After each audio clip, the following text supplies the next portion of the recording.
రేపు ఏదైతే కాంగ్రెస్ ప్రభుత్వం రేషన్ కార్డులు పంపిణీ చేస్తుందో కంటోన్మెంట్ నియోజకవర్గంలో ఎంతమందికి అయితే వచ్చింది ఇప్పటిదాకా వారికి రేపు డిస్ట్రిబ్యూషన్ ఉంది. ఈ డిస్ట్రిబ్యూషన్ కార్యక్రమానికి ముఖ్య అతిథిగా గౌరవ మంత్రి వర్యులు పొన్నం ప్రభాకర్ గారు, ఇన్ఛార్జ్ మినిస్టర్ గారు, వారి చేతుల మీదుగా వీళ్ళకి డిస్ట్రిబ్యూషన్ చేస్తున్నారు.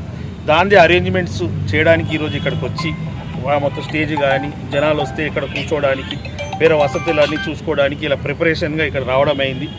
నా ఒక రిక్వెస్ట్, కంటోన్మెంట్లో ఎవరెవరైతే అప్లికేషన్స్ పెట్టుకుర్రో రేపు ఎవరెవరికైతే కార్డ్స్ వస్తున్నాయో ప్రతి ఒక్కరు వచ్చి ఇక్కడ రేపు కార్డ్స్ తీసుకోవాలని వారికి మనవి చేస్తూ, ఈ యొక్క కార్డ్స్ రేపు కేవలం నామమాత్రం అంటే డిస్ట్రిబ్యూషన్ ఎంతమందికి అయితే వచ్చిందో వారికే ఇస్తున్నారు.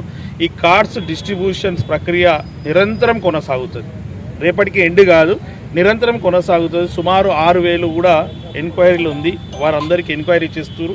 వారికి కూడా వస్తుంది కాబట్టి ప్రతి ఒక్కరికి ఎవరైతే అర్హులు ఉన్న వారందరికీ రేషన్ కార్డు వస్తుంది. ఈ రేషన్ కార్డు అనేది ప్రతి పేదవాళ్ళకి ఆత్మగౌరవం లాంటిది. ప్రతి ఒక్క సంక్షేమ పథకం వారికి రావాలి, దక్కాలంటే మాత్రం మీకు తెలుసు రేషన్ కార్డు లేని ఏమీ రాకపోతుండే. నేను చాలామందిని చూసిన ఎమ్మెల్యే అయినాక కూడా హాస్పిటల్కి వెళ్తే ఆరోగ్యశ్రీ కూడా వర్తించకపోతుంది. వారు మళ్ళీ ఇన్కమ్ సర్టిఫికేట్ తీసుకొచ్చి అది అతి కష్టంగా అది అప్లై చేస్తే వారికి మళ్ళీ చికిత్స జరుగుతుండే. అంత ఘోరమైన పరిస్థితి. గత ప్రభుత్వం 10 సంవత్సరాల రేషన్ కార్డు లేక ఒక రేషన్ కార్డు ఆపితే అన్ని సంక్షేమ పథకాలు ఆపాలని ఒక దురాలోచనతోటి వాళ్ళు 10 సంవత్సరాలు రేషన్ కార్డు ఇవ్వలే.